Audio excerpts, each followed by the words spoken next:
and it is a cloudy day up here. It's a beautiful day in Denver, Colorado. Wow. All right, you ready? Are we doing the forecast? And live from the mainstream cannabis media empire, I'm Travis Lippert, CEO of Verks Unlimited Limited, better known as Verks. I'm Michael Miller, National Marketing Director for PanaceaLife.com, CBD manufacturer in beautiful Golden, Colorado.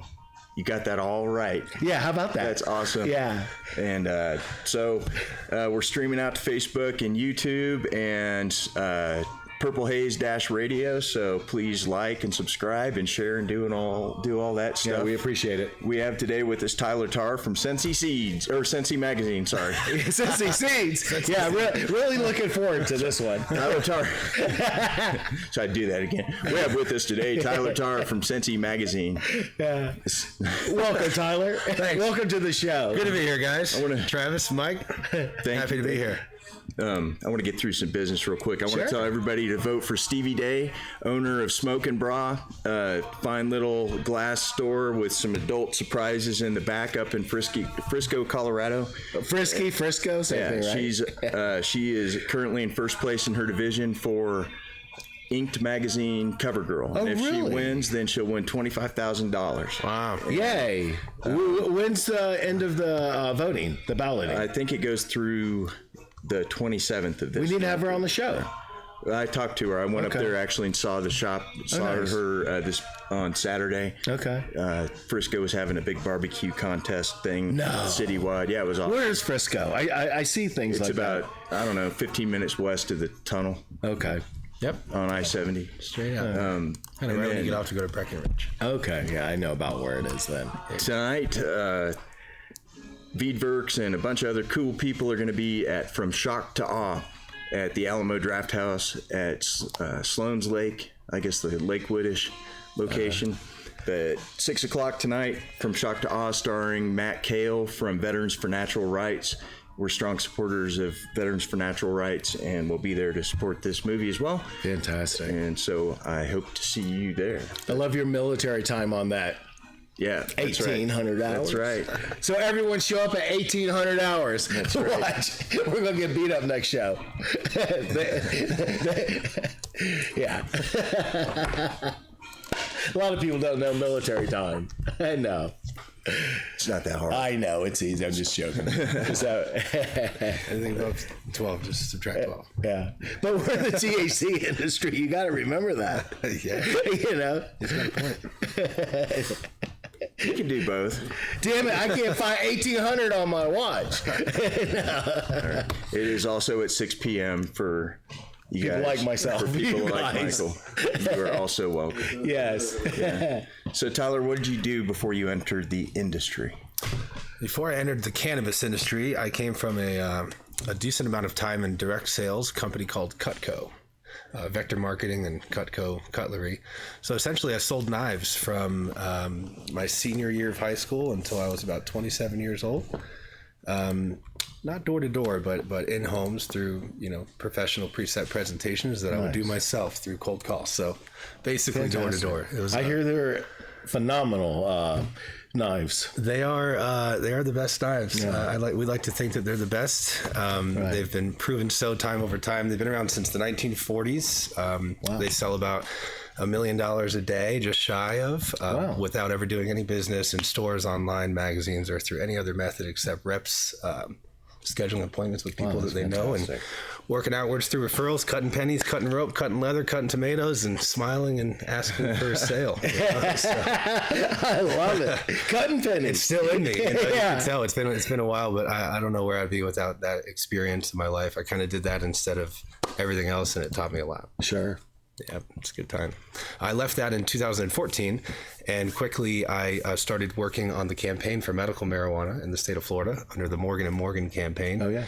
And it was funded by them and other donors, and we went balls to the walls. We collected petitions and mobilized volunteers and put it on the ballot, collected absentee ballots, ran festivals, did everything that we could to kind of further the cause. And then we ended up winning by a landslide, 58%. But in the state of Florida, unlike any other state, you need 60% Isn't to that pass like a law. stupid? What's crazy is that when they passed that law, it was 2 years before, and when they voted to pass that law, it only won by 51%. Right. You know, so they're like, let's make a new law that says you have to have 60% to pass a new law, and then we voted, we got 51, and they're like, well, it's a win right now. Yeah. So that law wouldn't have passed if it was up to the new law that they passed, if that makes any sense. But yeah, we fell short at 58%. And, I kind of packed up my stuff and moved out here to be a part of, rather than the political efforts in Florida, I wanted to be a part of what we're doing out here with Sensi. Yeah. What's your opinion on the Florida's program? I haven't looked up on it too recently. I'm really interested to learn more about the vertically integrated approach that they're taking, where it's not necessarily everything doesn't go through a storefront like they do here in Colorado. The fact that you can be a product manufacturer and then basically deliver directly to the consumer. Sounds crazy, because I'm not used to it, but I'd like to see how it plays out. I think it's sad that they limited the number of licenses. Thank you. Absolutely. Yeah, I mean, limiting the number of licenses allows people to. It keeps the black market alive, in my opinion, because these companies will sit together on a board of the 20 license holders, and they'll just decide pricing and they'll decide quality standards. It's like OPEC for the marijuana industry in Florida. It really is. I really like the free market approach. Yes. It's much better for the consumer. Might not always be better for the business, but better for the consumer, and it's a better way to wipe out the black market, because products get better and better, and everything gets more and more competitive, and you're kind of working to get on the shelf space rather than just basically being required by those shops. So I guess in a nutshell, that's it.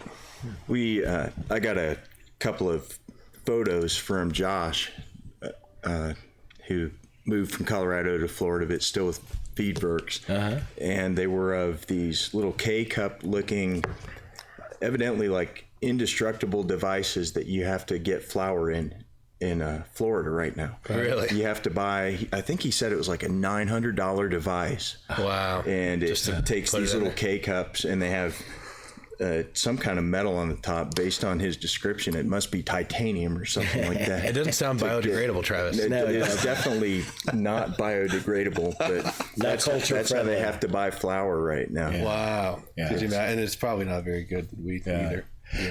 Yeah. I was really disappointed on how Florida rolled out. The new governor even said it's like set up for cartels. Yep. I think it kind of keeps it alive. It's a step in the right direction. 100%. At least the people 100%. are waking up, and it's really impressive that they got over 60%, which is a larger victory than it's gotten in almost any other state. So definitely, it's something. Yes, it's moving in the right direction, and a lot of old people, and it's a retirement capital of the world down there. So for people to be waking up and voters to make something like that happen is impressive. But they got a long road ahead to make it the way it should be. Yeah.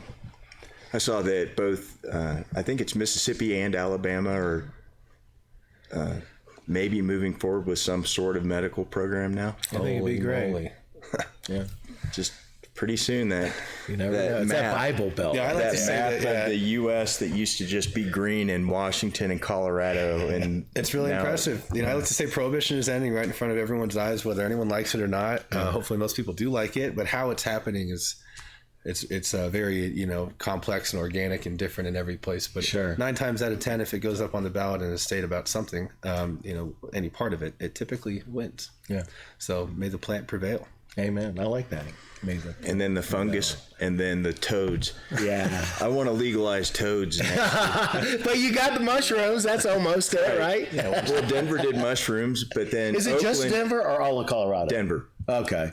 And it's just decriminalization, possession, and it's. But it's. What are we talking about toads here? I'm confused. Well, he likes to lick toads. Then Oakland passed. I knew something. They decriminalized psilocybin mushrooms and ayahuasca and ibogaine and peyote, and I think that the only thing that we can do next is, in Colorado, is to legalize toads.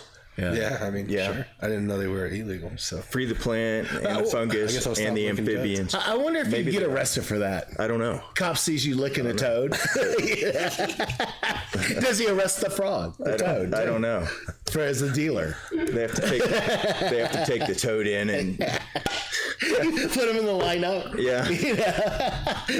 And the toad is called like the Colorado River toad or something like that. I don't. Yeah. So it's going way over my head with these clouds. Hope it don't get rained on out here. Yeah. So when you moved out, you started with Sensi magazine. Yeah. I came out here in 2015, summer of 2015. I came out here and met with what's now our CEO of Sensi Media Group, Ron Kolb, and he's an old friend of mine, also from the Cutco business, from close to 15 years ago now. And he was really gung-ho about our culture and his mission and what we wanted to do, and I thought it was a beautiful concept. So packed things up, grabbed the wife, and moved across the country, and we showed up right around Halloween of 2015 to get going on it. And by May of 2016 we had our first publication here in Denver, and since then we've made a monthly magazine here in Denver, so we're getting close to probably 40 publications by now. And we've also duplicated the model that we did here in Denver 7 more times. So now we have 8 monthly publications going out. San Diego, Orange County, LA, Emerald Triangle, Boston, Vegas, Southern Colorado.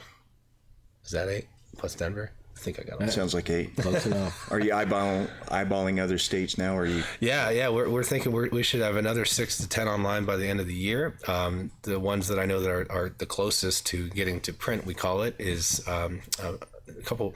We have Philadelphia and Pittsburgh coming online here soon. We've got a Florida publication coming out of Tampa, I believe, coming online soon. Another one in Miami shortly behind that. And San Francisco's up and running and making some pretty good progress. I already mentioned the Emerald Triangle hit print here recently. And we've got aspiring publishers working in over 150 cities around the country right now. So we believe that in the next 12 to 18 months, we'll have dozens and dozens of magazines coming online. And the mission is to have hundreds the next few years. Nice. Monthly publication. That. Our strategy is to make hyper-local city lifestyle magazines that cater to the audience that normally wouldn't pick up a magazine that just, has Snoop Dogg on the cover, or Strain of the Month is at Centerfold, and, all the articles are on like national DEA stuff, which is, it's good content, but we make our magazines and we cover the city, the food, the wine, culture, everything. Yeah, everything, the lifestyle. music and outdoors and what to do when you're in those cities. And we cover the city first, and we're pro-cannabis second. And we keep our advertising as classy and professional as possible. And, in our covers and the look and feel of the publication just looks like a city lifestyle magazine. And so that allows us to, through distribution efforts, to get into non-dispensary locations. We can drop our magazine off at airports and wellness centers, massage parlors, doctors' offices, coffee shops, you name it. And they're not looking at it like, oh, I don't want this on my, in my waiting room because it doesn't look like the other weed magazines. So we looked at those as kind of like weed porn, and that's only part of the industry. Sure. Like we need to make something that will appeal to business professionals and soccer moms and seniors and people that normally wouldn't pick something up that was just strictly targeted towards the subculture. And so far so good. Between that and our events, it's working and building pretty quickly. The events are what I think really set Sensi apart. I don't know if I've ever been to an event and didn't see you. I've been to a lot. I was at your first Sensi night. You sure were. I remember that. I believe that I've been to, if not all of them, maybe I've only missed one or something. That's awesome. And thank you for your presence, man. And you've been a supporter of us from the very beginning, and I greatly appreciate that. I think I met you in 2016, probably, maybe even late 15. I don't know. Somewhere in there. I moved here in fall of 2014. So wow. So we've had about a dozen of our public events in Denver alone, Sensi nights, which consistently attract over 3,000 people. And we've had 7 or 8 of our private events, which are B2B, business-to-business networking events for owners in the industry. And those are typically 200 to 300 people, and consumption friendly, open bar and catered food, and just a really high-end networking cannabis party. And then in each of those cities that we're in, the other 7, we're also doing the same 2 events multiple times per year. So between all the publications combined, we're looking at like 30 public events and 30 private events per year. So if we can go into hundreds of cities and tell the story in a way it hasn't been told before, and throw these events that really raise the bar in classiness, we really feel that we can do our own part in kind of shifting the culture and changing the message and the chatter around cannabis, and really help the non-consuming population have a better understanding of what this industry actually can be, and that it's not just a bunch of stoners running around seeing who can get the highest, and this kind of stuff. And those guys are cool too. Yeah, absolutely. But still, there's just so much more to it. That I 100%, absolutely. Yeah. Oh, he's got the headphones on. Now it's getting serious. Now it's getting real serious. I just, one time I didn't wear them, and it turned out the audio started getting jacked up, and I didn't know about it, and it wasn't a wasted hour by any means, but it was definitely not reusable. So, oh man, I get paranoid. I missed I got to tell you, I missed the dab buses. I'm sorry about that. Yeah. It's, there's a chance that we're bringing them back. Our next Sensi night is going to be on September 19th. We're back at the old venue that we used to do it at. Really? I told you just yet. Well, it's considered Temple Nightclub now, but it's the same building, and they haven't said we can't do it yet. And so usually if they don't say we can't, we do. So we're probably going to do it. I mean, we'll see. I mean, I don't even know if those buses still would willingly do that, because the reason why it stopped is because the MED, Marijuana Enforcement Division, started pumping out bulletins right before 420, basically threatening these companies, and so they all kind of backed out one year, and then we went to the Exto Center, which was very strict. Oh, buses, he was yelling at us. I should throw one of those F-bombs in there, right? But that's pretty much what he was doing. He was saying, threatening us, and so in order to maintain that new venue we had, we couldn't do it. But now we're going back to the old one. We'll see. Sorry about that, though. They were fun.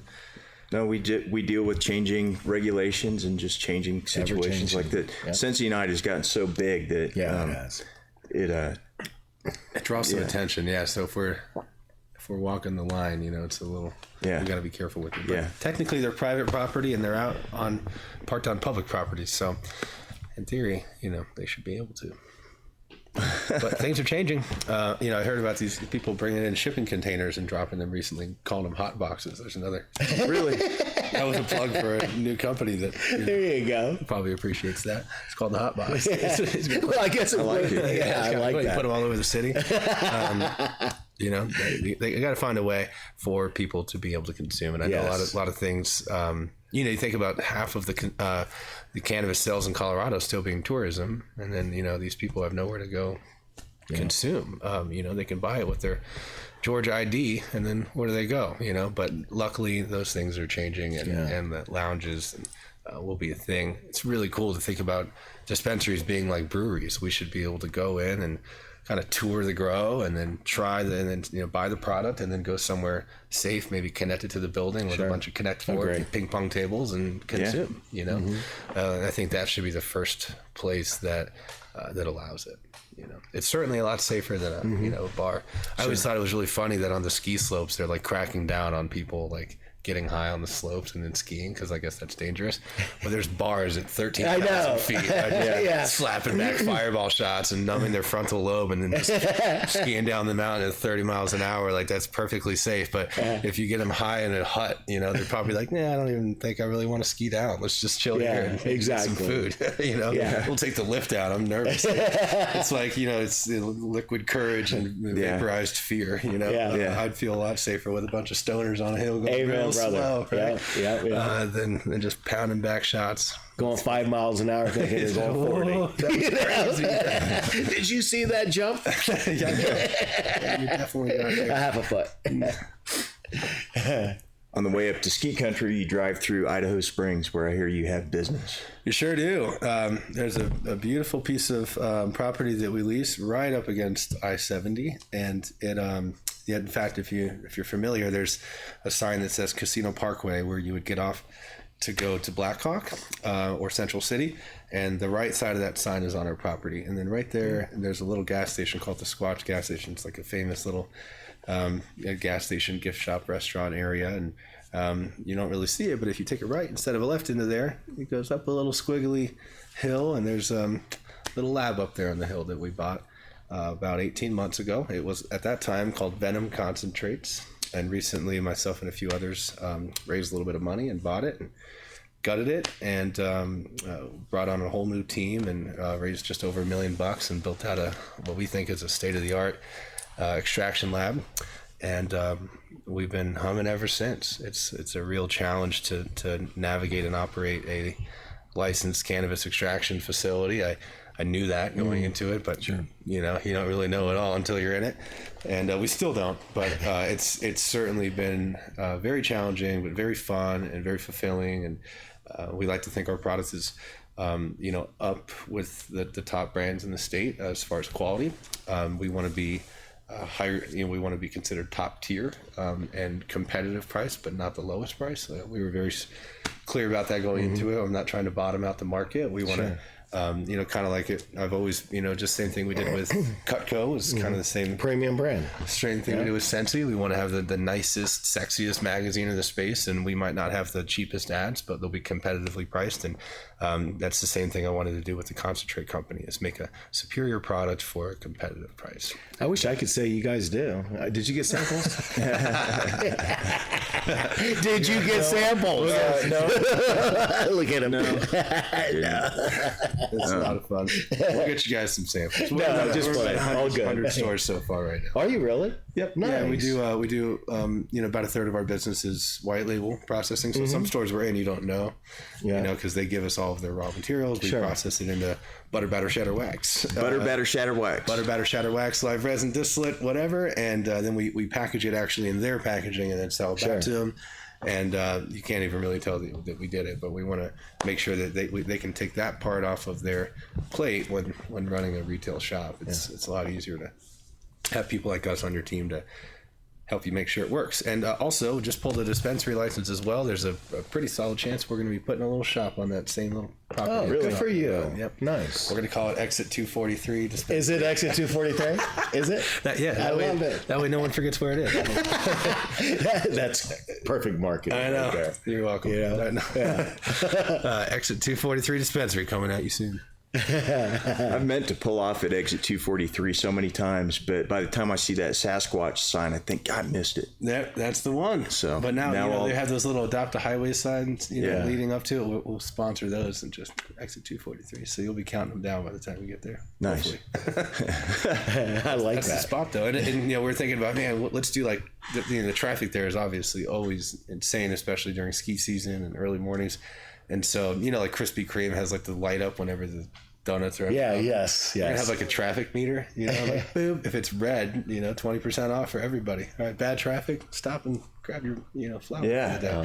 So, give Epic Pass holders and people that have a ski pass even for the day, just discounts as well as bad traffic discounts, stuff like that. Since we would be the only shop that we know of, from pretty much Lakewood all the way out until you get to the ski towns that actually has real estate on the highway and signage on the highway. So could be big. Yeah, really big. I like that. Or remember the little people. Yeah, exactly. These guys up here in the clouds. I love it. Tell us about Savvy Wellness. Savvy Wellness, Savvy Limited. It's right now it's a fun side project for a group of really cool friends. I this past year became a partner in a hemp farm in Parker, Colorado, and we had a real small boutique 8-acre farm.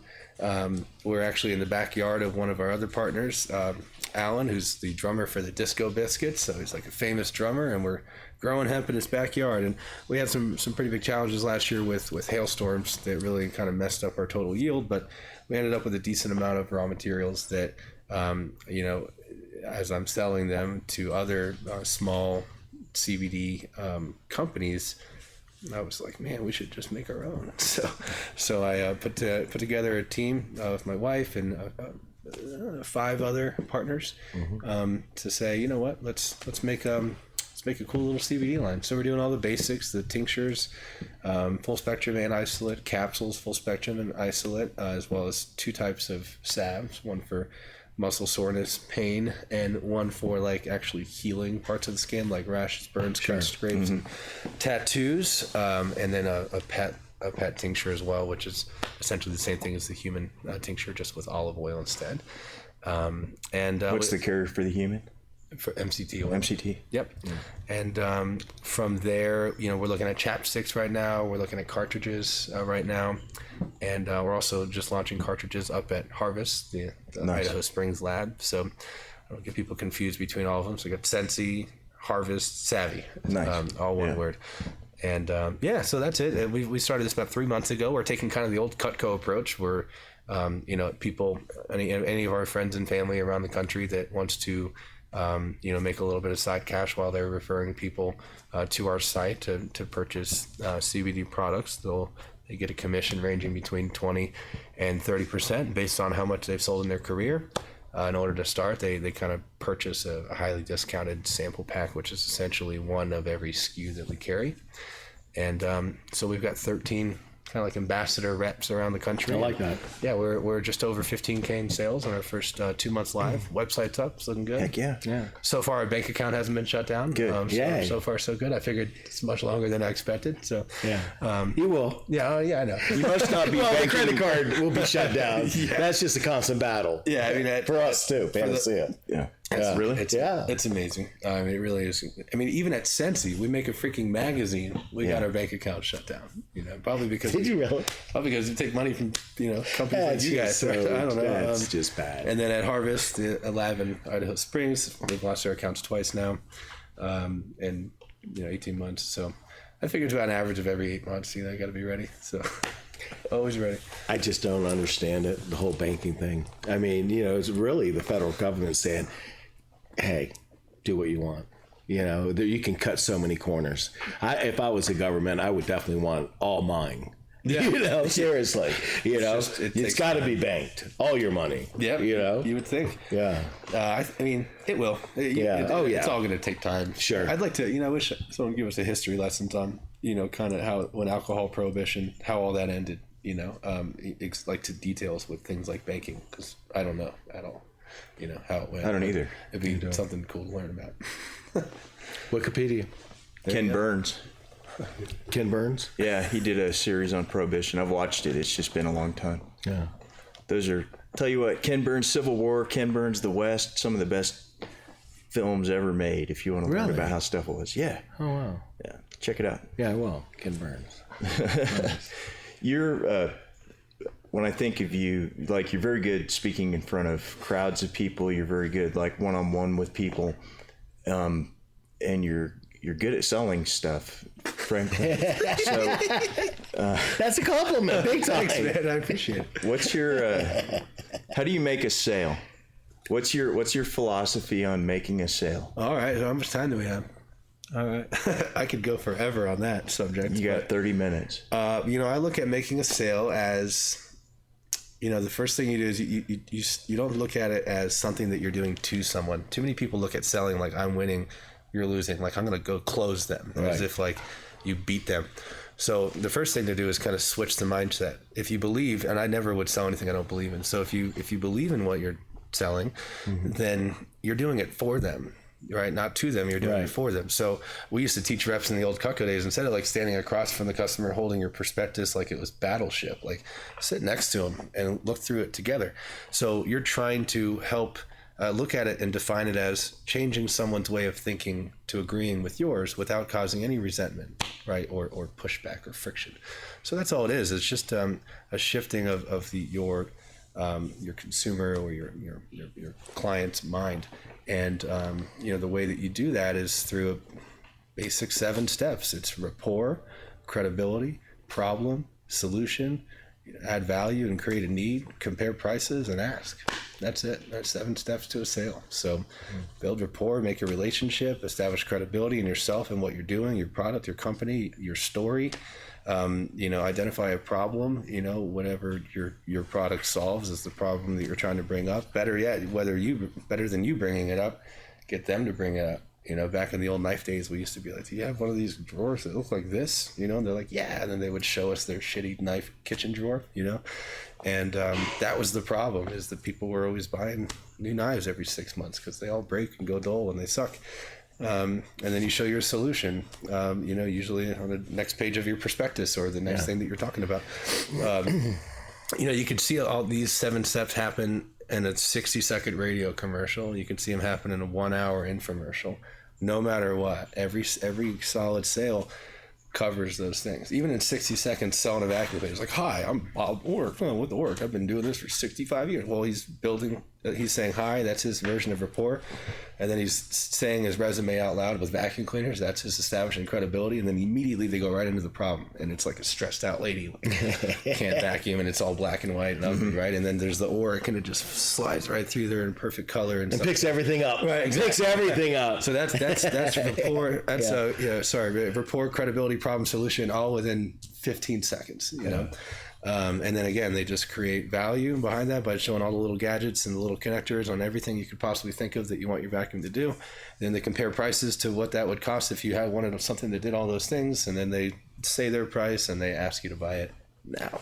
But if you act now, you might give 50% off the second. Exactly. You always want to strike while the iron's hot and incentivize the people to make a decision then. Now, in other things that I've sold, it wasn't a hard sale in 1 hour like the old Cutco days. And so our, with Sensi is always asking for a follow-up. It's, hey, this has been great. Love to give you time to run this past your team. Would you mind if I take out my planner right now? Let's just schedule a time for a follow-up next week, And so doing something that creates some sort of action now, even if it's just scheduling another appointment or some sort of follow-up, not just being like, all right, cool. Well, I'll call you later, not scheduling a follow-up for us, on the Sensi side is it's a huge, loss of effectiveness because there's no, follow-up action. So, again, not everything has to be all done at one time, but those are the basic steps you follow when making a sale. I had no idea you were going to ask me about this, but that's a good one. Well, I've heard you talk about it. Yeah. Okay, cool. Something I do. I appreciate that though. Yeah, sure. It's all I've ever done. Sales one way or another. What about, how patient are you with somebody before you finally decide that, all right, I'm going to quit following up? So you're saying like when you're kind of like chasing down a prospect that kind of how many no's does it take? 3 no's. Baseball, you're out. Well, no, I mean, no hard number. Personally, I like to. I mean, when it comes to this industry specifically, I really enjoy the people here. I mean, it's pretty rare that I find someone that I'm like, I just don't like that person. And so if it was one of those rare instances, I probably would never follow up. But for everybody else, if I try a few times and they're still not wanting to sign in per se, I'm just like, hey, let's just be friends. Yeah, that's right. I'm not like not following up with them anymore. I'm like, what's up? We're playing golf, or something. We just want to be sleeves rolled up and involved with all of our clients and all of our prospects and as much of the community as possible. It's one of the beautiful things about being in media is that while everyone else is focused on the one thing that they're doing, the one product that they make or the company that they run or whatever service they provide, us as Sensi, our job is to kind of attempt to do our best to be the glue that kind of keeps everybody all together, right? Our job is to kind of tell the story of the whole thing. And so for someone like me that, running around doing a million things and my mind's in a lot of different places, it's perfect because no 2 days are ever the same. We've got hundreds of clients that are all doing something different. And so I can, give my day to you today. And today's VWorks day. Let's do stuff for VWorks, and then tomorrow I can go and help out another client or something. So it allowed me the rare opportunity to feel like I was a part of a bunch of different teams rather than one. So I love it. If you were entering the industry right now, and you had $1 million, like your uncle died, left you $1 million. You decided that you're entering the industry. No, you're on. Right now, 2019. What business would you start? Invest in? Just no. You got to start a business. I mean, if it was literally $1 million. Okay, $2 million. No, I mean, if $2 million, but whatever. 10. That's my final offer. $10 million. 100 trillion. No. Where's the sweet spot in the industry for you right now? I think that it would be really neat, if it was 10 million, for example, that's a fund to me, and it would be neat. There's so many of these really cool small companies that have this great idea or this incredible team or really passionate people that you could tell would just crush it. And so many people are looking for investments. And so I would like to create my own little kind of Shark Tank. I think it would be cool to give them 10K and then 50K and then $250,000 and then 10K and then 2K, and just really be a part of a ton of different projects. Basically do what I've done with Sensi, but with money, and be able to invest in different ideas and projects, I think specifically. But some of the parts of the industry that, I really like, that's kind of why I have the CBD company and the farm and the extraction lab and the magazine. I like to kind of keep everything diversified. I always tell people that are not familiar with the industry coming into it that, ancillary is a bigger part of the industry than the people with the actual licenses, right? So being in things like payment processing, it's a huge industry. It's very lucrative right now, and you're helping people, and being in banking, right? Finding people connections to get them safe banking. Being in packaging, right? Everybody is your prospect. So I like the idea of selling shovels to the miners rather than mining. Although I'm on both ends. Yeah, I was gonna say I'm on both ends of it. But you got to shovel for the hemp part, man. And so, but we made a magazine. It's a way that we kind of became a part of the industry without having to have a license and be in it. And we've been able to cross state lines and expand faster than most licensed companies can. And so I think what I would probably stay away from the stories that I've heard is like the retail end of it. And so many people that are like, people that I know from my hometown from Florida, they think that, I want to be in the industry. I think I'm going to raise money and start a dispensary. That's what everyone thinks you have to do. And I'm like, think of it just like the alcohol industry. Do you really want to own a liquor store, or would you rather own Jack Daniels, right? Or Grey Goose or something. Or the bottling company that sells the bottles. Exactly, right. So if you want to be or the label company. Yeah, or bars or what. Yeah. Equipment is huge. And so to think that, no matter what liquor store you walk into, you expect to see Seagram's, right? You expect to see Budweiser. Most people don't even know the name of the liquor store that they're in, right? So, I don't know the fact that some people think that, owning this dispensary is this end all be all. I'm not saying it's not a business that could put food on the table and provide a living for people, but it's rare to think of a big chain of liquor stores, that became so much. So I think that starting a brand is really cool. Something that that you're good at, and chase it. And build Crown Liquors. I think that's the only one I know that's national. Yeah, there's ABC. Liquor store. That's right, ABC. Here there's like Argonaut. There's definitely big liquor store brands, but 9 out of 10 liquor stores you go to, it's just like your corner liquor store, and their sign says liquor store. That's all that matters. And you go in there and you expect it. You'd be really surprised when you go in there and you can't find Sky Vodka, right? So I'd rather be in a brand. And once we can cross state lines with our product, I want Harvest Labs, Harvest Concentrates to be able to go to all 50 states, and I want people to be able to go into any dispensary and expect to find Harvest, right? And so that's the long-term play that we have with that, but yeah, I would go into ancillary or fund. It'd be nice to have enough money to help a lot of companies and get behind them and kind of consult for them. I would enjoy that too. That's what I would do next. What, 10 million? What's the story? With 10 million, I would definitely I would start a fund. Yeah. I would invest 1 million, in you got to pick something, but 10 million, you can have a little fund. I would get a nice little beach house in Costa Rica and retire. Well, I'm double your age, so Oh man, you're only at Dominican Republic level right now. You have to get a beach house. You know what? I used to go to Dominican Republic a lot. I used to go to this place called Casa de Campo. It's a beautiful area. Just really nice, great golfing, the whole 9 yards. But I think over the last 2 months or so, there's been 5 or 6 people that have been poisoned to death there. Yeah. Not in Casa de Campo, but in the Dominican Republic. American tourists. Yeah. So I don't know what's going on with that. I don't know. Someone purposely poisoned. Yeah, hurting them. Apparently so. That's not very nice. Yeah. Shame. So no to that. We gotta get around Casa de Campo. Yeah, we do.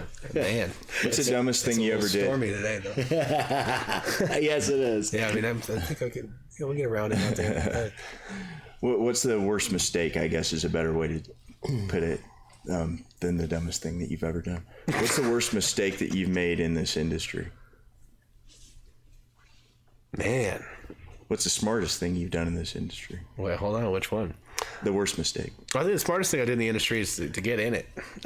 Is to get in it and to kind of not wait for everything to be set out. I think so many people, before they do something, they always kind of wait for everything, all the pieces to be together.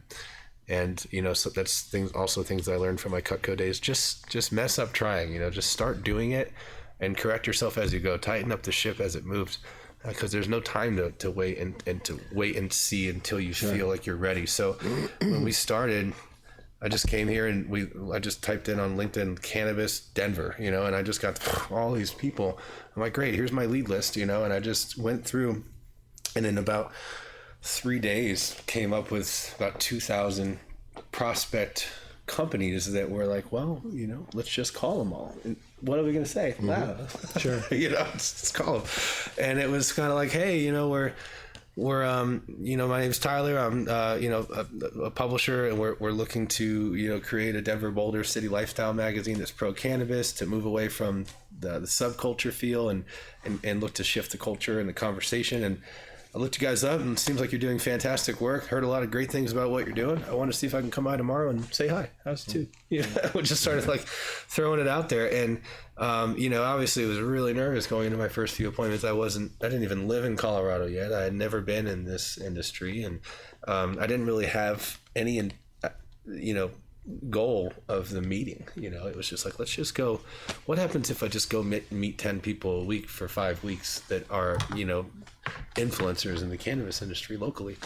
And so I called you, right? And I called everybody at one point, and people were like, how do you meet all these people? I'm like, I freaking cold called them all. I love it. I made a list and I called them all, and I said, it looks like you guys are doing great work. I'd love to come by and learn more. And so that was, I think, the best thing, the smartest thing I ever did, was to kind of follow the lead of our CEO, Ron, and just go for it.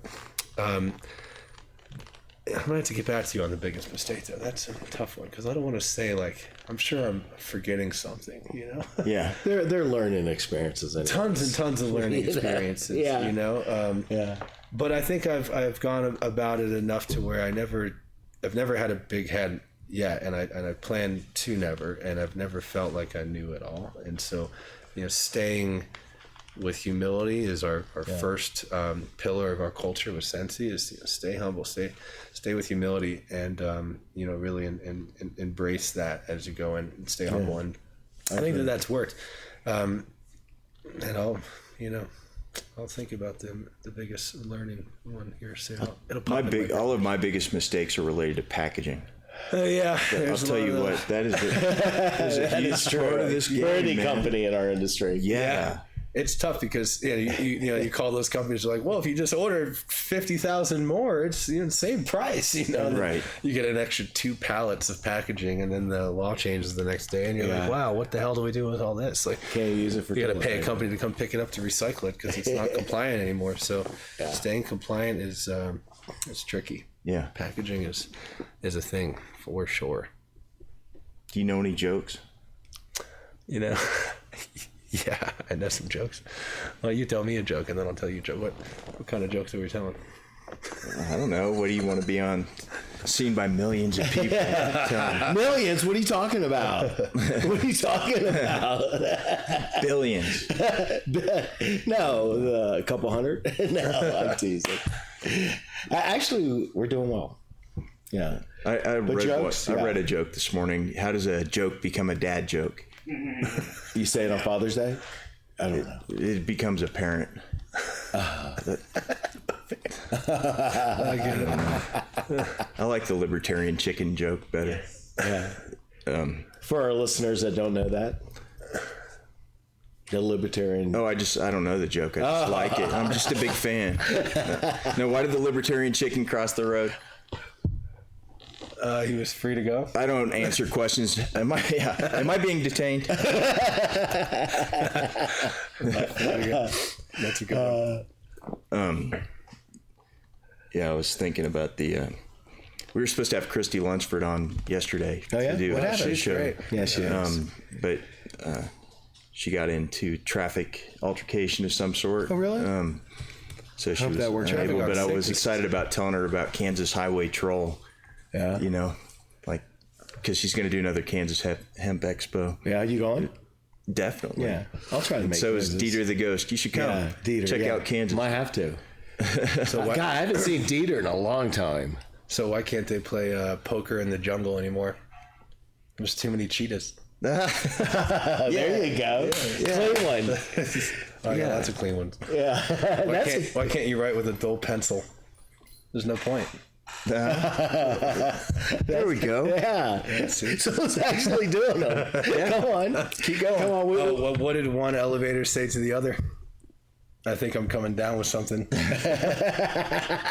Well, my dad used to be in the elevator business, so that was a good one. But he got out. There's too many ups and downs. I was all ready to ask. Was it Otis? I've never seen an elevator that didn't say Otis on it. Really? Yeah. I've seen a few, but yeah, this is definitely the. Man, the elevator in my building is horrible. And we're on the top, so it's never fun. We gotta wait. I waited like 8 minutes for it today. Yeah. Just never comes. One's always broken, and the other one just takes forever. What do you think the industry is going to look like in 2 years? Man, thinking 3 to 5 years ago, we used to talk about that 5-year thing. Sure. And then I felt like we all just kept saying this 5-year thing, and then I'm like, shit. Now it's been 5 years. Now it's the thing. Yeah. And it really did unfold very quickly, and it seems slow as you're like living the day to day. One state, Illinois, you're like, yay. And then you look back and you're like, holy crap, this is really happening. So, man, based on trends, I think we would look at probably a 75 to 85% of states would have some sort of cannabis regulations, at least medicinally.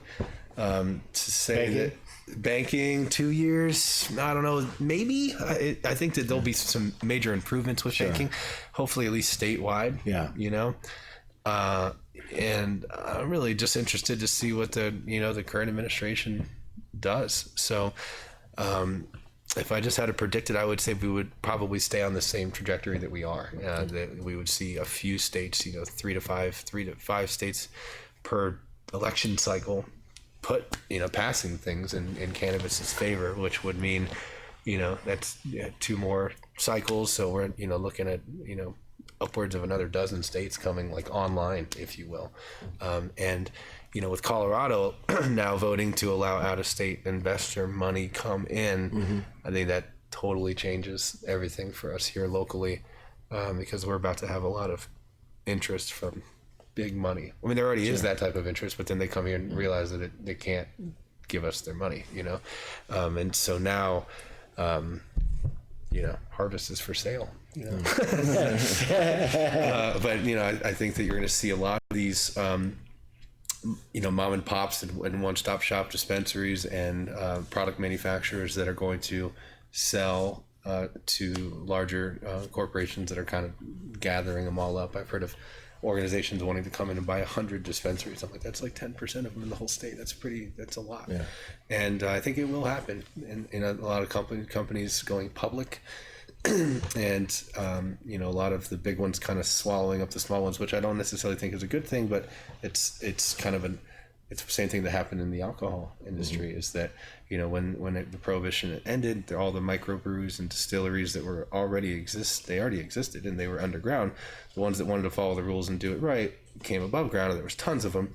And then the regulations kept on getting more and more challenging. So the big ones that were really good at following the rules, so in our day, the Native Rootses and the Live Wells and these big ones, they started to buy up all of these small ones, and the Anheuser-Busch's came online, and 30 years went by where, in the 1980s and 70s, it wasn't really popular to drive around and see a bunch of different breweries and a bunch of local distilleries and a bunch of local vineyards. No such thing back then. There's no such thing. No. You were drinking big time name brand everything because they were the ones that, and then not until the millennium really that all those regulations started to loosen enough to allow this kind of free market to reemerge itself and for people to pop up these types of alcohol related businesses around the country.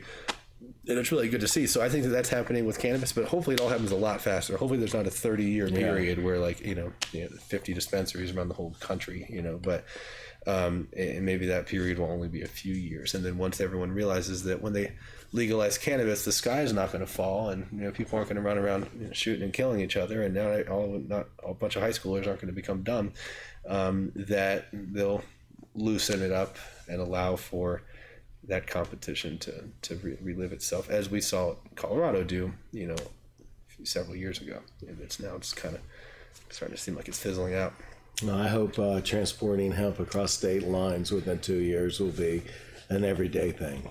Yeah, and it's crazy how that's working, with this hemp smokable flower that looks just like weed and smells like, it is weed. It's just high in THC, or high in CBD and low in THC, and people are packing it up in pounds and shipping it all over the country. And how does that send a message to the black market, who does that, and then that all became cracked down on quite a bit, and that slowed up quite a bit. And then now, as long as it's hemp, you can do it like you did then. And can you?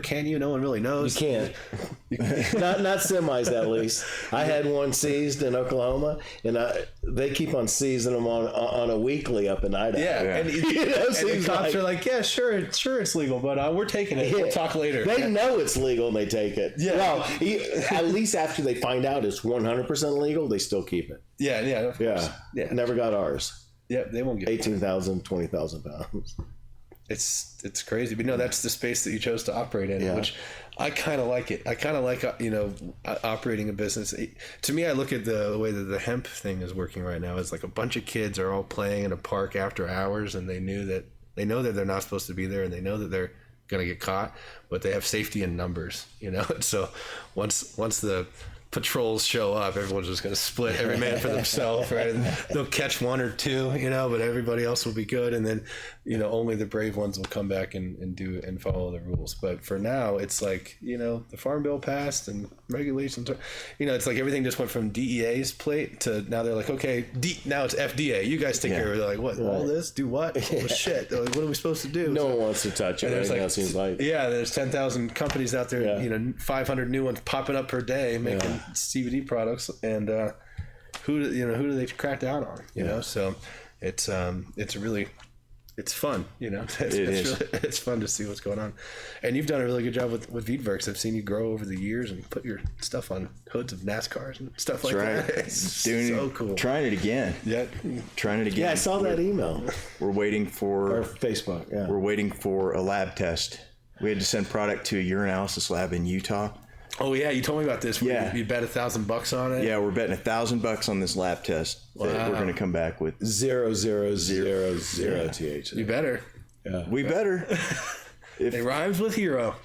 But we'll find out. I figure if anybody's got a chance, and the other thing is that nobody has passed this test yet.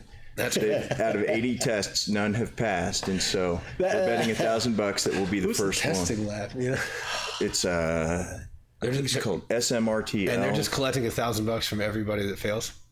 Pretty much. Oh, that sounds like a fun contest. Yeah. I want to run one of those. Nope, you're trying to do it. And if we do, then August 31st. What race would that be? Darlington, Xfinity nice. Series, 3 Earnhardts, 1 race. It's so funny how it's this big craze about there better not be any THC in it. Like THC is this really bad thing. Yeah. Wow, it makes you hungry, happy, and sleepy. I know. That's crazy. That's just, let's make sure there's none of that in there. Yeah, no one goes snatching purses off getting high on marijuana.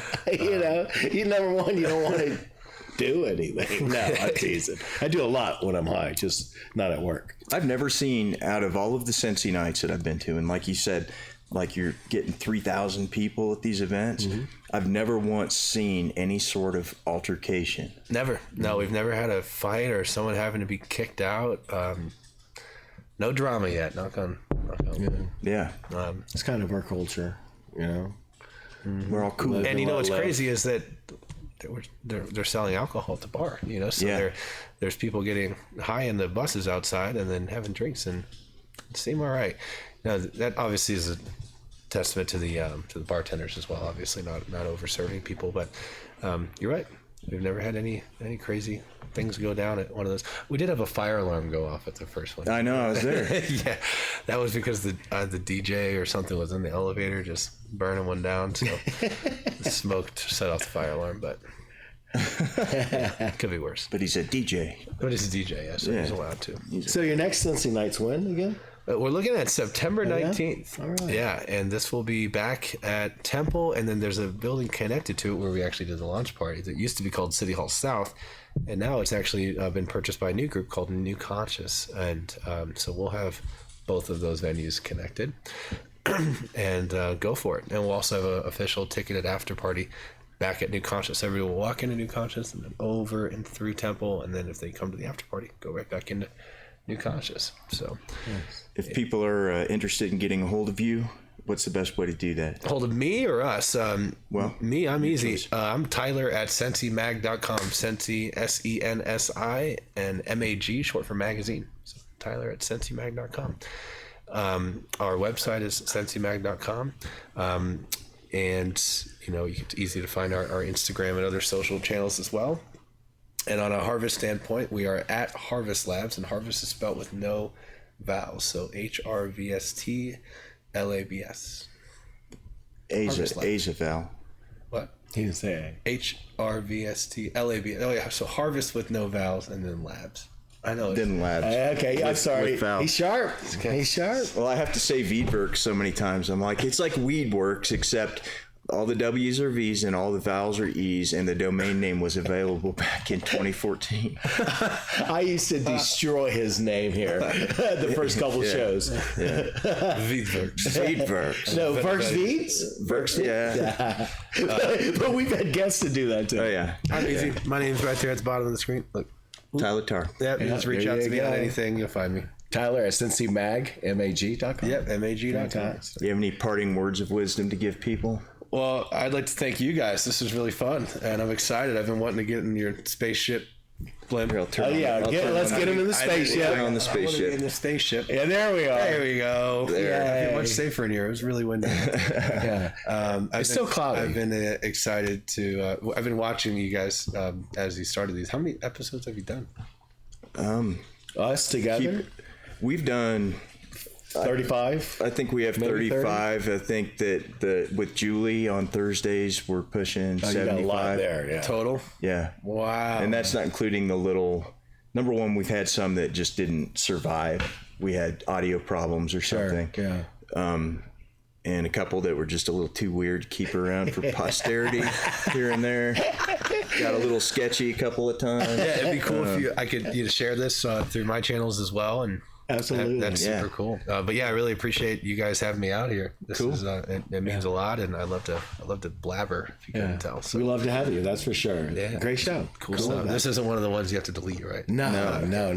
This in the next week or so will be on Dash Radio through Purple Haze. Purple Haze Dash Radio. Yep. Cool. Tuesdays at 4, I think. Yeah, I think I don't so. know what time zone. Yeah. I'll send you it and we can post it on Facebook or something. Okay? Cool. All right. Great show. Thank you. Bam. Tyler Tarr. Great show. Sensi Magazine, Harvest Labs. Thank you, everyone. Savvy Wellness. Thank you, Tyler. that stuff. Thanks, Michael. Yeah. We'll see you guys next See you week. guys. Boom. Take care.